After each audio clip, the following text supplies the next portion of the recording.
Suryavarman Swarnapuri के प्राचीन राज्य पर शासन कर रहे थे। महाराजा सूर्यवर्मन देश के लोगों को देखने के लिए शहर आए थे। वह भेष बदलकर थक गया है। महाराज सोच रहे थे कि वह कहाँ आराम कर सकते हैं। उसने इधर उधर देखा। महाराजा सूर्यवर्मन ने कुछ देर पेड़ के नीचे आराम करने की सोची।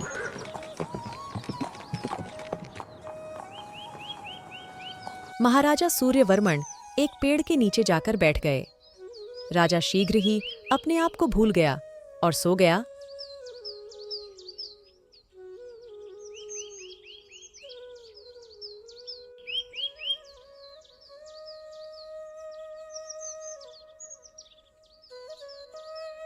उस मुल्क की वो युवती गरीब आदमी थी।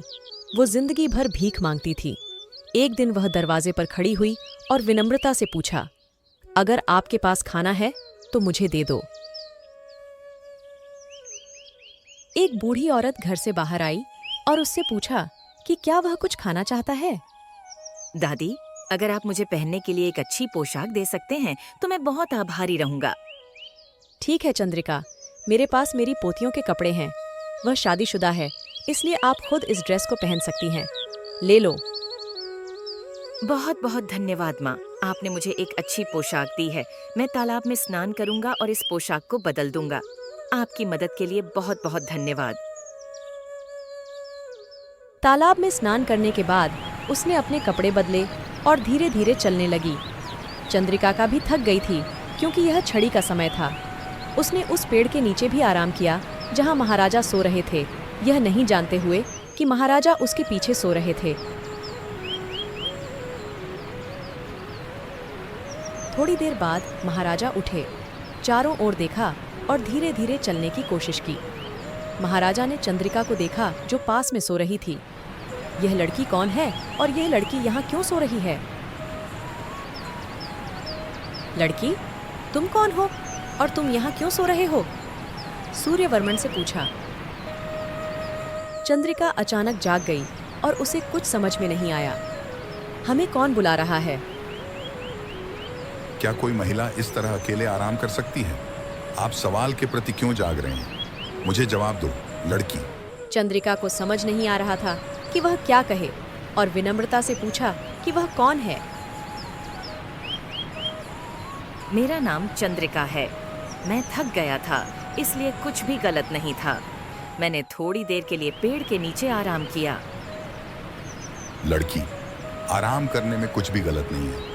अकेले आराम करना गलत है। ये आपकी सुरक्षा के लिए अच्छा नहीं है। तुम्हारे माता पिता ने तुम्हें नहीं सिखाया? लड़की, मेरे मन में थोड़ा डर के साथ मेरी सुरक्षा के बारे में बात करो। मुझे पता है कि तुम मेरी देखभाल करने वाले कौन हो। चंद्रिका, चंद्रिका, आपको मुझसे डरने की जरूरत नहीं है। मेरा सवाल ये है कि आपने यहाँ आराम क्यों किया? आपको घबराने की जरूरत नहीं है। महिलाओं को जवाब देने में सावधानी बरतने की जरूरत है। आप मुझसे क्यों डरते हैं? आपके माता पिता कौन हैं? आप यहाँ क्यों आराम कर रहे हैं? मेरा सवाल और कुछ नहीं है।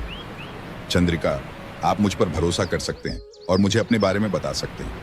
मैं आपको कोई समस्या नहीं दूंगा। मैं आपको विश्वास दिलाता हूँ।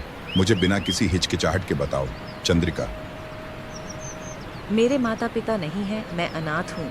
मेरे पास जाने के लिए कहीं नहीं है, इसलिए मैं थोड़ी देर के लिए यहाँ आराम कर रहा था। क्या आप अपने माता पिता के बिना इतने लंबे समय तक अकेले रहे हैं? एक महिला अकेले कैसे रह सकती है? सूर्यवर्मन को देखकर उसे समझ नहीं आ रहा था कि पूछे गए सवाल का जवाब कैसे दे। वह मन ही मन उलझन में थी और इस तरह जवाब देने की सोच रही थी। चंद्रिका ने मन ही मन सोचा, हम बचपन से ही भीख मांगते आ रहे हैं। मैं भिखारी हूँ। मुझे नहीं पता कि वह मेरे बारे में क्या सोचते हैं। मुझे नहीं पता कि यह मेरे कपड़ों की वजह से है या नहीं। चलो मेरे बारे में पूछते हैं। आइए देखें कि वह क्या सोचता है।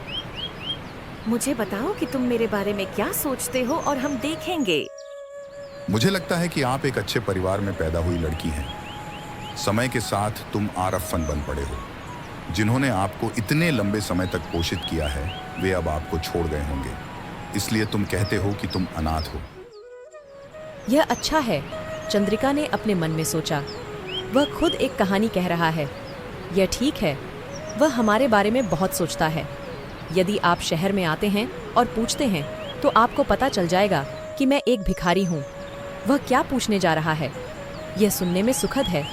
यह ठीक है। वह हमारे बारे में बहुत बोलता है। यह सुनने में अच्छा है। चंद्रिका खुद को भूल गई और भूल गई कि वह एक भिखारी है। आप सही कह रहे हैं। मेरे पास अभी कोई नहीं है, इसीलिए मैं थोड़ी देर सोया, आराम किया। आपको देखकर अच्छा लगा। ठीक है, मैं जा रहा हूँ। महाराजा सूर्यवर्मन को चंद्रिका पर बहुत तरस आया। महाराजा सूर्यवर्मन ने कहा कि यह कन्या बिना किसी संबंध के है, इसे कुछ भोजन दो और यह भोजन खाओ। महाराजा से भोजन ग्रहण करने वाली चंद्रिका ने मुझे यह भोजन प्रदान करने के लिए भगवान का बहुत बहुत धन्यवाद किया। नमो नारायण, मुझे हमेशा आपकी भिक्षा की आवश्यकता रहेगी। महाराजा सूर्यवर्मन ने चंद्रिका को आश्चर्य से देखा। सोचते हैं कि भगवान की पूजा करने के बाद उसे भोजन करना चाहिए। वह एक सुंदर महिला है, वह अच्छे स्वभाव की है। महाराजा सूर्यवर्मन ने मन ही मन सोचा कि वह अभी भी पवित्र है। चंद्रिका, तुम कहाँ जा रहे हो? तुमने कहा था कि तुम्हारा कोई नहीं है। तुम इतनी जल्दी में क्यों हो? आप इस बारे में क्यों पूछ रहे हैं? मैं कहीं भी जा सकता हूँ। ये मेरी पसंद है कि आप मेरे बारे में पूछताछ क्यों कर रहे हैं। मैं समय से बाहर चल रहा हूँ। मुझे अंधेरे से पहले शहर जाना है। मुझे नहीं पता कि आप कौन हैं। मैं अलविदा कहता हूँ। मुझे क्या जवाब देना चाहिए? नाराज मत हो चंद्रिका, मैं तुम्हारा ध्यान रखूंगी। तुम्हारे शिष्टाचार अच्छे हैं। तुम्हारे माता पिता ने तुम्हें अच्छे शिष्टाचार सिखाए हैं। मुझे लगता है कि क्या तुम मेरे साथ आओगी? मैं तुम्हारा ख्याल रखूंगा। तुम मुझ पर भरोसा कर सकते हो और मेरे साथ चंद्रिका आ सकते हो। मुझे नहीं पता कि तुम कौन हो। मुझे तुम्हारे साथ क्यों आना चाहिए? क्या तुम नहीं जानते कि कोई भी महिला अनजान आदमी के साथ आने की हिम्मत नहीं करेगी? अनजान आदमी के साथ कौन आएगा? आप मेरे बारे में पूछ रहे हैं। आपने मुझे कभी नहीं बताया कि आप कौन हैं। मैं आप पर कैसे भरोसा कर सकता हूँ? आपकी हिम्मत कैसे हुई एक अकेली महिला से बात करने की? यदि आप मुझ पर और जोर देते हैं तो मैं महाराजा से शिकायत करूंगा। मेरे मामले से दूर रहो। क्या आप महाराजा से शिकायत करेंगे? चंद्रिका, मैं आपके दुस्साहस पर हंसता हूँ। सूर्यवर्मन की बात सुनकर चंद्रिका तनावग्रस्त हो गई। हे भगवान, यह परीक्षा क्या है? क्या मैं इस व्यक्ति के साथ फंस गया हूँ? मुझे कुछ समझ में नहीं आ रहा है। यह क्या शर्मिंदगी है? भगवान मुझे बचाओ। वह मन ही मन कराह रही थी। चंद्रिका ने मुझे देखा और कहा, परेशान मत हो। क्या तुम मुझसे शादी करोगी? एक रानी की तरह तुम्हारी अच्छी देखभाल करूंगी। मैं तुमसे वादा करता हूँ। मुझे बताओ चंद्रिका। मुझे नहीं पता कि तुम कौन हो। मैं तुमसे शादी क्यों करूं? मैं तुम्हारी बात देखकर बहुत घबरा रहा हूँ। जब वे बोल रहे थे, एक आवाज ने कहा, महामहिम, मैं आपको सलाम करता हूँ। माननीय मंत्री परिवेंद्र मुलो, बताइए कि मामला क्या है? मैं खुद महल में आ रहा हूँ। मुझे बताओ कि जरूरी मामला क्या है। महत्वपूर्ण समाचार महाराज, इसीलिए मैं यहाँ आया हूँ। मैं व्यक्तिगत रूप से आपसे मिलने आया था। महाराज, मैं आपसे निजी तौर पर बात करना चाहता हूँ। महाराजा और मंत्री अकेले में बात कर रहे थे। दोनों को देखकर चंद्रिका डर गई। मैंने यह भी नहीं सोचा था कि वह एक राजा था। अगर उसे पता चला कि मैं भिखारी हूँ तो क्या वह मुझे मार डालेगा? क्या होगा अगर उसे पता चला कि मैं झूठ बोल रहा था? भगवान मुझे बचाए। मुझे नहीं पता कि इस दुर्दशा से कैसे बचा जाए। अगर मैं सच भी कहूँ तो मैं फंस जाऊंगा। अगर मैं इसे नहीं बताऊंगा तो भी मैं पकड़ा जाऊंगा। दोनों को जाने बिना धीरे धीरे यहाँ से भागना बेहतर है। महाराजा चंद्रिका को देखा और कहा, बंद करो। तुम कहाँ जा रहे हैं? मैं तुम्हें चेतावनी देता हूँ, आप किसी भी आगे ले जाना नहीं चाहिए। सूर्यवर्मन चंद्रिका का आदेश दिया। महाराज, मुझे माफ कर दो। मैंने यह जाने बिना बहुत कुछ बोल दिया है कि आप कौन हैं। इस गुलाम को माफ कर दो। मैं आपसे बात करने के योग्य भी नहीं हूँ। मुझे अनुमति दें। मुझे जाना चाहिए। अगर आप जानते थे कि मैं कौन हूँ तो आपने मुझसे बात नहीं की होती। चंद्रिका, मैं अपने देशवासियों को अमीर और गरीब का कभी भेदभाव नहीं करूंगा। चूंकि मैं देश का राजा हूँ, इसलिए मुझ में कोई भेदभाव नहीं है। मेरे लिए सब बराबर हैं। मैं आपको विश्वास दिलाता हूँ। महाराज, ये महिला कौन है? समस्या क्या है? आप इस महिला से सलाह क्यों मांग रहे हैं? मुझे बताओ महाराज, जो भी समस्या है मैं इसे आसानी से हल कर सकता हूँ। मुझे आदेश दो, मैं इसे बहादुरी से करूँगा। राजा, कुछ नहीं मंत्री जी, इस स्त्री का कोई नहीं है, वह बेसहारा है। इसलिए मुझे लगता है कि हम इसे महल में ले जा सकते हैं और शादी कर सकते हैं। आप क्या कहते हैं? मंत्री परिवेंद्र, मेरा निर्णय सही है, कुछ भी गलत नहीं है। महामहिम से एक छोटा सा अनुरोध, हम नहीं जानते कि यह महिला कौन है। महाराजा, आप शादी कैसे करेंगे? महाराजा, मुझे कुछ समझ में नहीं आता। हम नहीं जानते कि उनके पूर्वज कौन थे और उनके माता पिता कौन थे। इस लड़की के बारे में पूछताछ किए बिना शाही परिवार में शादी कैसे करें? चलो, इस लड़की के बारे में पूछताछ करने के बाद शादी के बारे में बात करते हैं। महाराजा एक मंत्री हैं जो आपकी भलाई के बारे में सोचते हैं। मैं हमेशा आपके कल्याण के लिए काम करूंगा। मेरी बात सुनो, जल्दी में मत बनो, 2 बार अच्छी तरह से। मंत्री जी, मैंने उस महिला से अच्छी तरह पूछताछ की है। पूछताछ करने के लिए और कुछ नहीं है। क्या आप कह रहे हैं कि मेरा निर्णय गलत है? क्या आप मेरे निर्णय से असहमत होंगे? मंत्री, मुझे यकीन है कि मैं इस लड़की से शादी करूंगा। मंत्री परिवेंथन, मेरा निर्णय अपरिवर्तनीय है। मैं हमेशा सही निर्णय लूंगा। मैं महाराजा सूर्यवर्मन हूँ। आपको याद रखना चाहिए कि यह मेरा आदेश है। मंत्री परिवेंद्र को समझ नहीं आ रहा था कि वह क्या करे। वह सरकार के आदेशों की अवहेलना नहीं कर सकता था। मैं एक मंत्री के रूप में कुछ भी नहीं कर सका। हे भगवान, मुझे नहीं पता कि यह कहाँ समाप्त होगा। मुझे खुशी होगी अगर कोई रणभार न हो। मंत्री पारिवेंथन ने अपने मन में सोचा। मंत्री जी, आप चुप क्यों हैं? मैंने जो कहा है उसका आपने उत्तर नहीं दिया है। मंत्री जी, आप मुझसे नाराज क्यों हैं?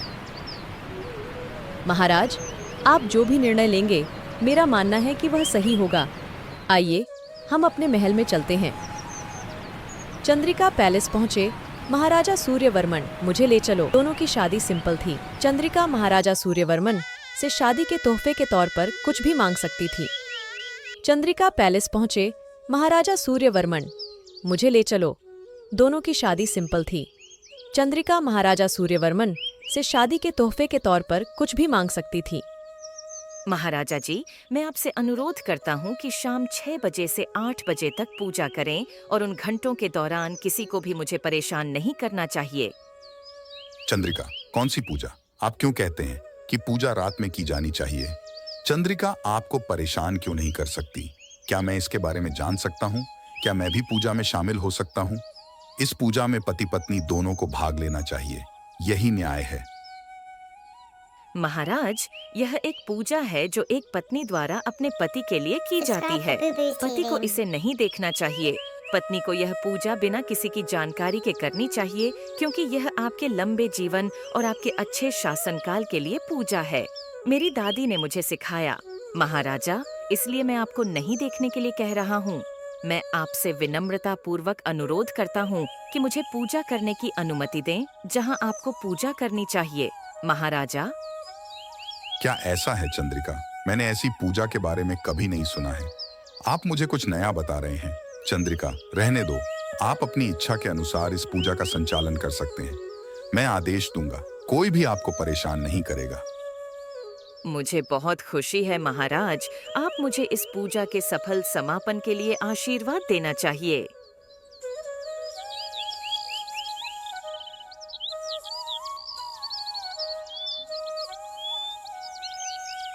कुछ समय बाद मंत्री परिवेंदन महाराजा को देखने आए। महाराजा को पड़ोसी देश जाना पड़ा। हम सम्मान के निशान के रूप में कोट्टायूर के महाराजा को देखने के बाद सीमा के बारे में बात करेंगे। मैं आपको याद दिलाने आया हूँ, मुझे आज जाना है महाराज। ठीक है मंत्री जी, मुझे याद दिलाने के लिए बहुत बहुत धन्यवाद। आज कोट्टायूर के महाराजा, मुझे बहुत खुशी है कि हम इतने सालों बाद अपने दोस्त से मिलने जा रहे हैं। रानी चंद्रिका को लाने के लिए कौन है? मैं उससे बात करना चाहता हूँ। राजा, क्या आपने मुझे बुलाया है? मुझे बताओ, क्या फायदा है? हे राजन, मैं आपके आदेशों की प्रतीक्षा कर रहा हूँ। चंद्रिका ने विनम्रता से पूछा। रानी चंद्रिका, मैं सरकारी काम से जल्दी में पड़ोसी देश जा रही हूँ। इसमें कुछ समय लगेगा। मैंने आपको इस बारे में बताने के लिए बुलाया था। आपको यहाँ सभी सुख सुविधाएं मिलेंगी। आप एक सुखद जगह पर खुशी से आराम कर सकते हैं। महाराजा, मैं भगवान से प्रार्थना करता हूँ कि आपकी यात्रा जल्द ही समाप्त हो। आप उस देश के राजा से अच्छी तरह से मिलने जा रहे हैं। मैं नारायण से दोनों देशों के राजाओं के बीच वार्ता के सुचारू संचालन के लिए प्रार्थना करता हूँ। आपका कार्य सफल होगा।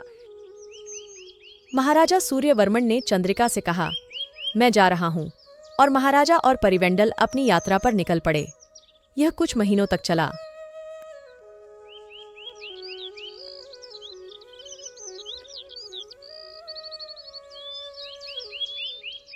चंद्रिका भी खुशी खुशी एक रानी के रूप में अपना जीवन व्यतीत कर रही थी और शाम की पूजा हमेशा की तरह चल रही थी।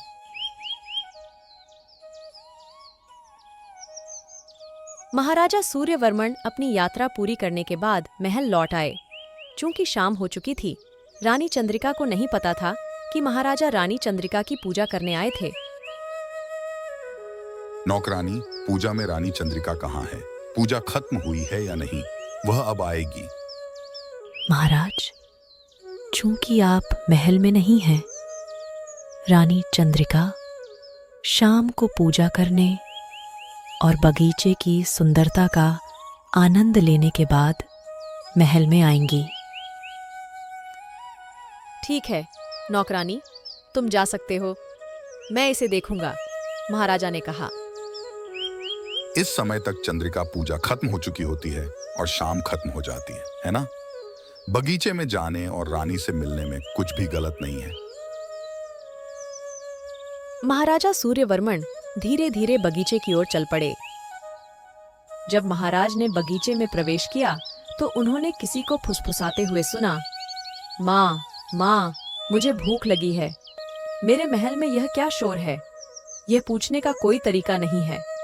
मेरे महल में महाराजा भी लापरवाही से सोच रहे थे। कोटायूर के महाराजा के साथ आपकी मुलाकात कैसी रही? महाराज, मुझे नहीं पता था कि आप आ रहे हैं। मैं तुम्हें देखकर बहुत खुश हूँ। मेरा विनम्र प्रणाम स्वीकार करें। चंद्रिका, आप कैसे हैं? महल में आपके लिए सब कुछ आरामदायक था, कुछ भी गलत नहीं है। शाम की पूजा अच्छी तरह से चल रही है ना? पूजा में कोई बाधा नहीं है। चलो चलते हैं चंद्रिका। चंद्रिका, मैं यात्रा करते करते थक गया हूँ। आइए हम महल चलते हैं। महाराज, आपकी यात्रा कैसी रही? दोनों धीरे धीरे बात करते हुए चले।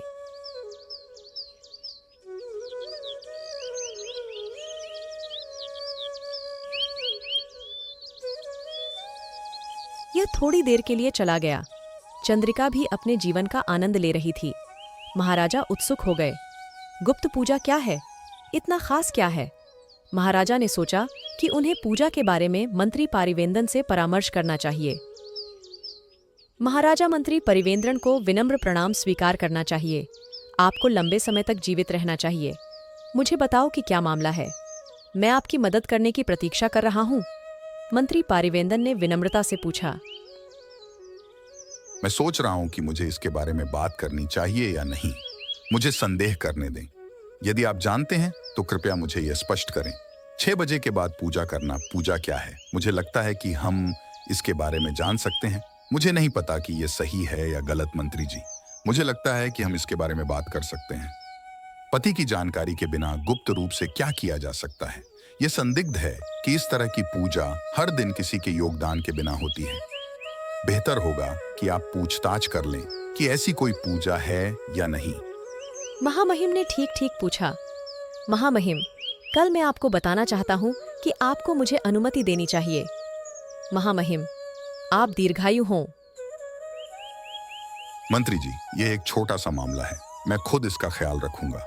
लेकिन मैंने आपको बुलाया क्योंकि मैंने सोचा कि मुझे आपसे परामर्श करना चाहिए और आपको इसके बारे में चिंता करने की आवश्यकता नहीं है। मैं इसका ध्यान रखूंगा। आइए हम स्वयं जांच करें कि रानी चंद्रिका अपने हरम में क्या कर रही है। महाराजा ने अपने मन में योजना बनाई। महाराजा सूर्यवर्मन धीरे धीरे अंतपुरम की ओर चल पड़े। चंद्रिका महाराजा के आगमन से अनजान थी। महाराजा यह देखकर चौंक गए कि सूर्यवर्मन चंद्रिका की जानकारी के बिना क्या कर रहा था। जब उसने अंतपुरम में प्रवेश किया, हरम में यह देखकर महाराज ठिठक गए और आले में भोजन के 9 कटोरे एक एक करके खा रहे थे। माता, मुझे भूख लगी है, यदि आपके पास भोजन है तो मुझे दे दो। नारायण का धन्यवाद कि उन्होंने मुझे भोजन दिया। वह खाने लगे। महाराजा को कुछ समझ में नहीं आया। महाराजा दंग रह गए, न जाने किस तरह की पूजा चल रही थी। महाराजा ने अंतपुरम को भ्रम में छोड़ दिया कि चंद्रिका से पूछें या नहीं। महाराजा बिना पूछे असमंजस में पड़ जाते हैं। मंत्री परिवेंदन मन ही मन सोच रहे थे, महाराज असमंजस में हैं, हमें मदद करनी है। उस कन्या का मूल क्या है? महाराजा, हमें किसी की भी मदद करनी चाहिए, पूजा के बारे में पूछना चाहिए।